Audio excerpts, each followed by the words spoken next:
कल सुबह 10 बजे से सभी पार्टी के साथियों ने मिलकर के ये फैसला भी करा है कि जो धन्यवादी दौरा है वो हम कल से शुरू करने का काम करेंगे। तो कल सुबह 10 बजे से बम्बूर गांव से हमारा धन्यवादी दौरा शुरू होगा और कुछ गांव हम रानिया के कई गांव हैं जो दिवाली से पहले पूरे करेंगे धन्यवादी दौरे में, और कोई कई गांव हैं जो दिवाली के बाद हम पूरा करने का काम करेंगे। कल सुबह से हमारे दौरे शुरू होंगे और प्रेस के सभी साथी आपके माध्यम से हम आपको सभी गांव की लिस्ट देने का काम करेंगे। मैं यही कहूंगा कि आप इसको भी सभी आम जनता तक सर्कुलेट करने का काम के अंदर, क्योंकि अब आने वाले समय के अंदर हाउस का विंटर सेशन आने वाला है।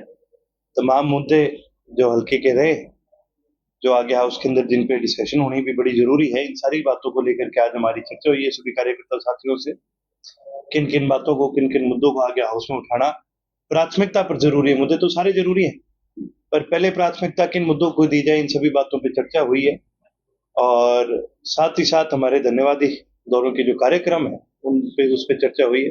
जल्दी वे कार्यक्रम भी शुरू होंगे और साथ ही साथ आज सभी साथियों से मिलने का जो कार्यक्रम है वो बनाया।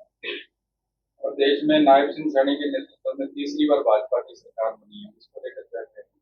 सैनी साहब के नेतृत्व में तो पहली बार बनी है, और जहां भाजपा की सरकार की बात होती है तो इस सरकार ने शुरुआत में ही एक चीज दिखा दिया कि भाई इनका जो रुख है वो जैसे पहले भी किसानों के विरोध में रहा है, वैसे ही अब की बार भी किसान के विरोध में ही दिखा।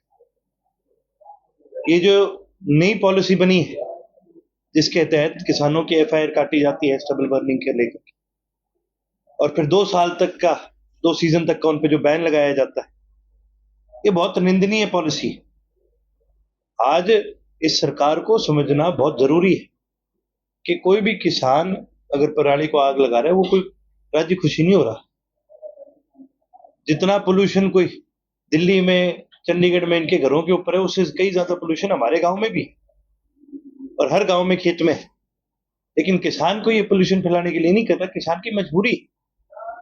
आज कोई इंफ्रास्ट्रक्चर नहीं है, आज किसी भी प्रकार की कोई सुविधा नहीं है जिसके तहत किसान या तो वो इक्विपमेंट ला पाए, वो सामान ला पाए जिससे इसकी बिलिंग हो सके, ना ही उसके पास कोई ऐसी बड़ी सुविधा है जिससे वो आगे कहीं मार्केट में इसको बेच सके। और इसका जो इक्विपमेंट भी है वो महंगा है। किसान आर्थिक तौर पर कमजोर है। जब किसान पहले से ही कमजोर है, 2 सीजन का उस पर बैन लगा करके आप उसको और कमजोर करने का काम कर रहे हो, ये बहुत गलत चीज है। यदि सही में आप समाधान चाहते हो तो आर्थिक तौर से किसान की मदद करनी चाहिए। इस प्रकार से पॉलिसी बनाई जानी चाहिए, चाहे वो सुपर सीडर हो, चाहे वो बेलर हो, वो हर किसान तक पहुंचे, उसकी सुविधा छोटे बड़े हर किसान तक पहुंचे।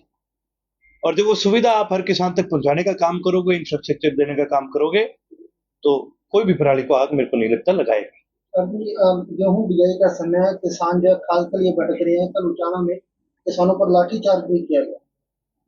देखिए, जैसे कि मैंने कहा, जैसे पिछली सरकारों ने ये साबित कर दिया, भाई इस सरकार ने भी ये साबित करा इनका रुख पहले की तरह किसानों के विपरीत रहा है। और ये भी बड़ी निंदनीय बात है कि कहीं तो खाद टाइम से नहीं मिल रही और कहीं पर फिर माइक्रो डीएपी भी साथ दी जा रही है, ऐसे नहीं दी जा रही, कई सारी समस्याएं।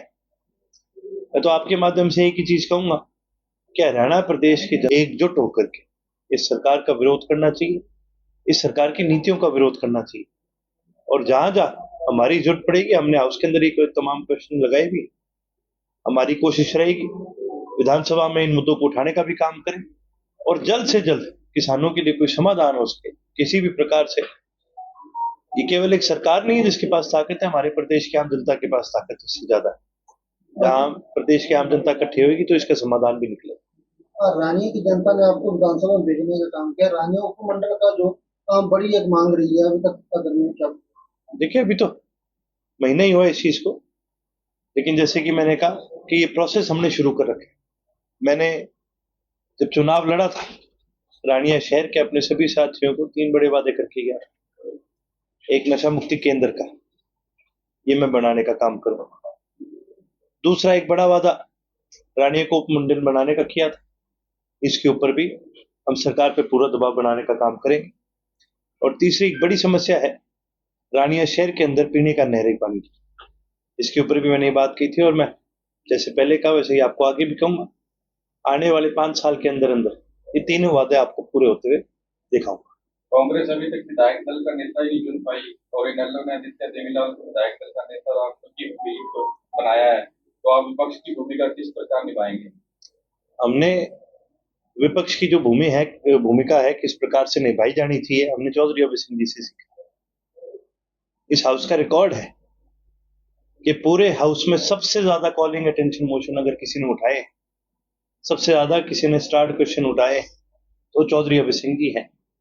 पूरे 90 में से 1/3 विपक्ष की भूमिका चौधरी अभय सिंह जी के अकेले की निभाई गई। हमने उनसे सीखा है, उनके मार्गदर्शन में रह करके इस प्रदेश के तमाम मुद्दों को आगे उठाने का काम करेंगे। और रही बात कांग्रेस की, मैं तो ये कहूंगा जी, हम तो हाउस में बैठे थे उस दिन, हमने एक चीज देख ली भी, इनसे इनका अभी तक सदमा नहीं उतरा। इनने जो लड्डू बनवाई थे वो अभी तक इनके हाथ में ताते रह गए थे, अभी तक वो हजम नहीं हो रहे इनसे। तो एक चीज और भी साबित होती है, इतना बड़ा दल होने के बाद भी ये आम जनता की बात कहीं नहीं। ये तो बस अपने आपसी में कोई अपनी राजनीति चमकाने के लिए बैठे हैं। अभी पार्टी जो है खिंड चुकी है और इस चुनाव ने साबित कर दिया। चुनाव के दौरान नेलो हलोपा बसपा और बीजेपी का कहना कि गठबंधन है, क्या लगता है एलनाबाद सीट का नुकसान? बीजेपी का नहीं, बीएसपी का। बीजेपी हलोपा के साथ गठबंधन थी। नहीं, बीजेपी का लोपा के साथ नहीं था। उनमें से एक भाई उनका बीजेपी में था, एक भाई अलोपा में था। ये तो सबको पता है। अभी गोविंद कांडा पहले भी बीजेपी से चुनाव लड़ चुके हैं। कहीं ना कहीं लगता है एलनाबाद सीट का नुकसान जो हुआ है हलोपा की वजह से। देखिए, ये तो इन सारी चीजों पे विचार करने वाली बात है। इन सारी चीजों पे हमारे जो पार्टी के सीनियर है वो विचार भी करेंगे, देखेंगे भी। लेकिन इतना तो एक साबित हो गया, जो कांग्रेस से बनके भी गए वो बार बार क्या करते थे भी, झूठा हूं झूठा। अब की बार हाउस में उसने वाकई साबित कर दिया झूठा ही है। जो फिर झूठे के डंडी मार मार के उसने नहीं चलाना पड़ता, इसको भी मुझे लगता है इनको वैसे ही चलाना पड़ेगा। ये वैसे आप मत तो नहीं चलने वाले दिख रहे। आज बहुत सारी चीजों पे सोच विचार करने की जरूरत है, लेकिन उसमें से एक चीज मैं आज भी मानता हूं कि रानिया की बदकिस्मती है, कि इलाहाबाद की बदकिस्मती है कि चौधरी अभय सिंह जी आज वहां से विधायक नहीं। लेकिन मैं ये भी कहूंगा कि इलाहाबाद की किस्मत अच्छी भी है कि चौधरी अभय सिंह जी ने इस इलाहाबाद से रहते हुए पूरे प्रदेश के अंदर सबसे ज्यादा यदि किसी एक विधानसभा क्षेत्र का नाम किया तो इलाहाबाद को उन्होंने आगे बढ़ाने का काम किया। अर्जुन चौटाला रानिया की जनता की उम्मीदों पर कितना खरा उतरा? ये तो जी फैसला जनता करेगी, मैं प्रयास करूंगा, और जब सच्चे मन से प्रयास करा जाता है तो कोई ना कोई इसका समाधान मिलेगा। आपके दादा चौधरी रणजीत सिंह के भाजपा के गुणगान गा रहे हैं, तो कह रहे हैं कि मैं मोदी का फैन हूँ। ये तो जी मैंने पहले ही कहा था, उनकी पुरानी आदत है, वो विचलित इंसान है। वो कभी हुड्डा के गाएंगे, कभी बीजेपी के गाएंगे, परिस्थिति बदल जाए आप देख लियो मेरे भी गा देंगे, कोई बड़ी बात नहीं है इसका।